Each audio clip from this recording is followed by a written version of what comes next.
Alright, what's up guys? In this video I'm going to show you guys some endgame basics, but before we get to that, don't forget to like this video and subscribe for more great chess videos.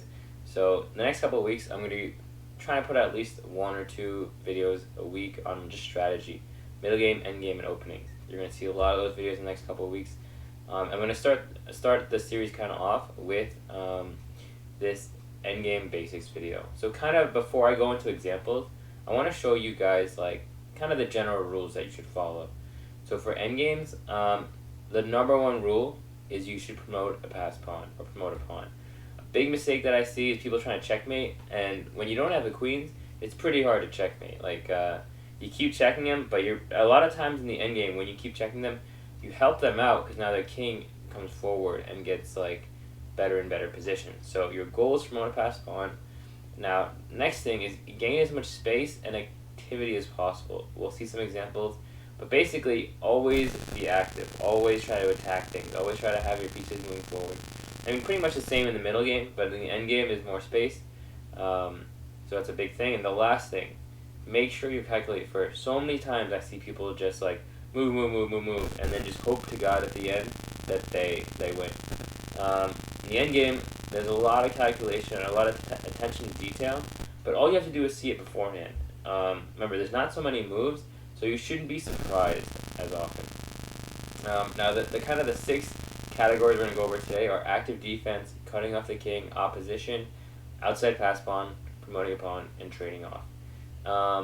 And then some general rules about types of endgames. So king and pawn versus king and pawn, so that's when there's just king and pawns.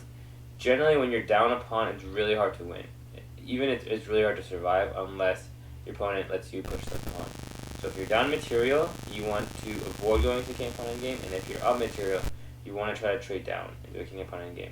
Next, same color bishop. Same color bishops are pretty close to king versus king because they can kind of cancel off.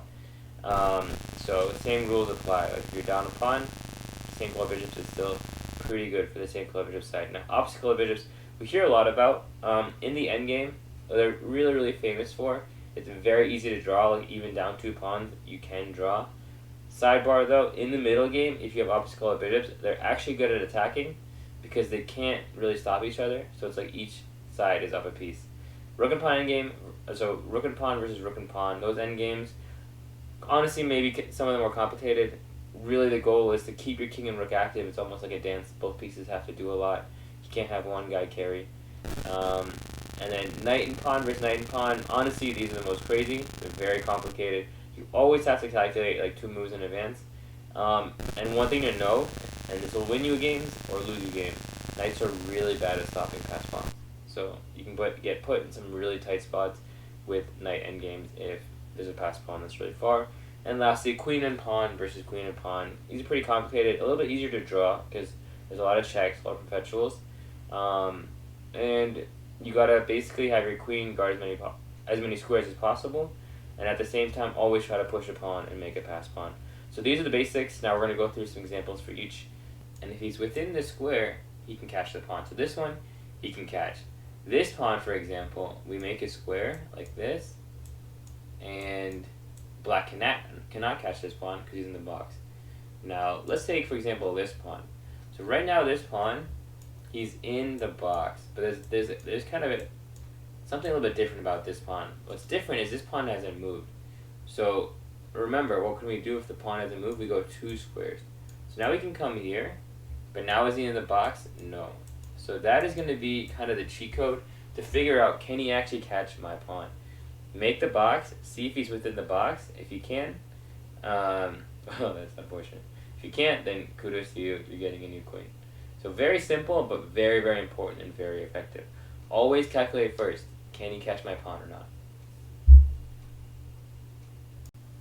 Alright, so this first example, we have white to play. Black's threat is to take this pawn right here. So we could go rook c1, but as you can see, the rook here is not the best rook. It's defending, can't really move, and this rook, meanwhile, can kind of do anything. So instead of rook c1, what we want to do is defend actively. That means instead of just defending here, we can go ahead and attack something. So we go rook e7, and if he takes here, we can take on b7, which guards the b2 pawn, but is also hitting a7 and f7. And here you can see a rook is doing way more. So when you have that choice of like two moves, one where you put the rook behind the piece or you put a piece moving backwards or something, and instead you can move forward and attack something else or kind of get some kind of tempo worth the check, or like at least you're being active, that's going to be worth way more. Okay, so next example, we're going to go over here. So this one, once again, it looks like, oh man, this pawn is dead. We could go g4, we could try to bring our king over and hold the fort. But if we do that, he's just going to take all these pawns and just push this pawn down. Now, if you remember, the goal in the endgame is to promote a passed pawn. So instead of defending here, what we can do is go c5. And then our plan is going to be to go b4, b5, and c6 and just make a passed pawn. So this is going to be active defense instead of just trying to sit here and hold the fort. So when you're in trouble, when you're like, what do I do? Instead of, I mean, obviously you want to look to defend here, but if you can't, look, okay, where can I attack? Where can I do something else? Alright, so next example, we have this position right here. So this one is actually a game from the Pro Chess League. Fabiano Caruana is black, and Eric Hansen is white. So here, honestly, this probably is a draw, but if you pause real quick, you could find just a very, very easy draw for black, where you don't have to really worry about anything. So instead of moving around, what you can do is just go bishop takes pawn. So take, and all we have to do is go king g7, and we can give him this pawn, and if you see, he's got a light square bishop on a corner file, and this is a dark square. So even though he's up a piece and a pawn, this is actually a draw. So this is active defense, because here, instead of trying to hold, we basically take it into our own hands by taking here, and now he can't win. Alright, so last example, and we'll move on to the next category. Here it looks like white is really in trouble. Black is, threatening checkmate with check. There's a bunch of threats actually here for black. So now here, what can white do? So you can move your rook, you can try to defend, but then it's only a matter of time. So what black can do in this position, what white can do, is defend with tempo. You can go rook e3 check. And now if it's not even that if he takes, he has to take. Because if he doesn't take, we take his queen. So he takes, and now this is a stalemate. And honestly, it's not like super common, but you will get these stalemate tricks in the endgame that can be very, very useful. So this is active defense, and next we're going to move on to the next category. Alright, so this next example we're going to go over is called cutting off the king. So here in this endgame, we can try to go king here and push this pawn, but what we want to do first is go rook to g1. So now this king is basically stuck on this back row, and then we're just going to slowly move our king and pawn up. And remember, he can't like try to trade rooks by going like here, and here. And now his king is way too far away. And here he cannot catch the pawn on the king, and white will go on to win here. So the idea here is cutting off the king, so whenever you have his king super far away, use your rook to keep it permanently there, and then you can just slowly do what you need over here.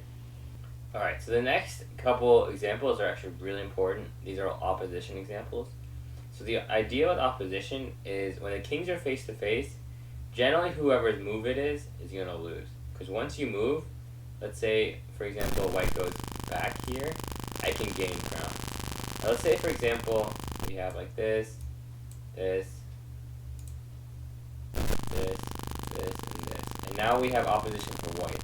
Because now it's black's move. So here, if he goes here, we push this pawn. And if he goes here, the other side, we go push. Now he's got to come here, and then king here, and now we're going to queen, and we're going ahead and win this endgame. So basically, when the kings are face to face, whoever has opposition is the one who doesn't have to move. Alright, so let's go to the next example. So here, this is a pretty good one. So if we go king here, he's going to take this pawn, and now who has opposition? It's black, because we got to move, and then he's going to come forward. And then another thing to note is whenever the king is on the 6th, opposition or not opposition, it's always a win. So if we move out of the way, you can do this. Or let's say we go here, here, and here. Even though we have opposition, because it's kings are face to face and it's black to play, you can just go here, here, push, king here, and push. And it doesn't even matter. So king on the 6th, always a win. And opposition, very important. So let's go back to the original position. So instead of king d2, because then he takes and gets opposition, all we got to do is get opposition, right? So you can just go king d1 or king c1. And now when he takes, we go king d2, and now we have face-to-face opposition. And then defending these positions, it does say he pushes, basically just don't give up squares. So if he goes here, Don't go here and give him opposition, just come back. When he comes face to face, we go face to face. And if he goes here, we just come back, and now he can't come forward. So that's how you're gonna play these positions. Alright, so now this one's another tricky one. So if we go king here, he's gonna go king here, and now he has opposition. So now our king has to move, and then he's gonna take our pawn. So what we do in this position is a very sneaky move. We go king e6. So king e6, we're attacking this pawn. So if he goes king c3, we're just gonna take, and that's just wins. So he has to go king c4. So we force him to go king c4, and now we can go king e5, and now his king has to move. And wherever his king goes, we take, and then we're gonna roll this pawn down. Alright, so one more example. So here, this one's actually a tricky one. So this one, we're down a pawn, which we know generally in king pawn games are not the best. So we're going to use something called long distance opposition. So if we go here, he's going to go here. We're face to face, we got to move, and now he's got opposition, and he's just going to bully us and push our king back. So what we do here is go king e2, and it's like a mirror is this right here, and the kings are kind of like face to face, so it's like a long distance opposition. So if he goes here, we go here. If he goes here, we go here. And even if he makes a weird move, like let's say for example, if he goes back here, we just go king back here. We just mirror him. And our kings will always kind of be on the same plane, and we will always have opposition. So this is called a long distance opposition. It's a very important idea. Alright, so the next couple positions, these are honestly the most fun type of endgames. It's all about outside pass pawns and pass pawns, and as far as tactics and puzzles go, this is as close as you're going to get to like the tactical type of positions. So here we're going to have 3-on-3 and then 3-on-3. You can see the actions over here on this g5 pawn. So if we took this way, take, pawn push, it's all locked up. Even if we took this way, we want a pawn, but his king's going to come and try to get it like this. So the key in this position is you want to go f takes, h takes, and then push this h pawn. And this is a very important and common way to make a outside pass pawn. And outside pass pawns are the best because they're in the corner, so even if his king could catch it and come get it, his king is all the way out here. So now what you can do is come inside and take everything that's not in the corner. Alright, so next example, we're going to have, let's go to 12. Okay, so we have this position. Remember, the goal is to make a pass pawn. So what we can do is go d4. He takes, and we go e3. And then it's like, oh wait, another free pawn. But now you can go f2, and he can't stop you from queening. So remember, your goal is to make a queen. And even if you get some pawns in the process, as long as your queen can get back and catch them, queen is worth so much more. It's definitely worth the investment. So here, push, take, and then queen, and then you're winning. All right. So next position. This one actually looks like a really normal position, but white is just completely winning here. And the key is where do you have your pawn majority? Where do you have more pawn? It's gonna be this side. So all you have to do here is just go h4. And he literally cannot stop you from going h5, h6, h7, and then queen. There might be a way you can sacrifice the bishop, but even then, you're up a piece, and that's going to be a very, very easy win. So identify your strong side, or where you have the majority, and then push those pawns fast. Don't push them too fast where you lose them, but definitely push them fast. And this one I think is a really cool example. If we go king here, all he has to do is go king here. If we take, he takes here, and then he actually might even be better. So remember, your goal is to promote a pawn. So we go b5, he takes, and then we go c5. And now this pawn is going to queen first, and then we are going to go ahead and win this endgame. So that is pass pawns. Remember, fastest way possible to get those pawns going, but don't lose them at the same time. Alright, so the last thing that we're going to look at in this video is about trading in endgame. So here in this position, we got a queen pawn endgame. Remember, it's not just queen pawn endgame where it's applicable. But let's say, for example, we just kept checking him. Really, there's no really guarantee that we can win this position. But what we can do is go queen f5 check. So this checks the king and the queen. He has to take, and then we're just going to easily get another queen, and then we go on to win this position. Nothing super complicated, but something that you definitely should always look out for. And even if you're up a pawn, you're up something else, always look to trade these endgames. The more you trade down, generally the easier it is, unless he can kind of get some fortress or pick back some material. So this position, all we got to do, we could keep checking, but once again, no guarantee we win, and once he starts checking us, it's not going to be fun. So here we just go queen e5 check, checking the king and the queen. He's got to take, and then we can do the square to tell that he cannot catch. Well, the reason, so he could catch it. Push here. So actually, I'll show you this, and he catches because he's in the box as we looked at from before. The key is though that take. Once he goes here, we just block him off. This, and now we can roll this pawn down. So now you know the basics of endgames. This was too easy, or you just skipped it because it's too easy. I will be putting out harder videos, and those videos will basically be just some really nice endgame puzzles. Probably 10 per video or something like that. I'm going to go through everything, try to explain it to you guys, and hopefully that'll make your endgames better. So hope you guys enjoyed this video, and hope you guys were entertained.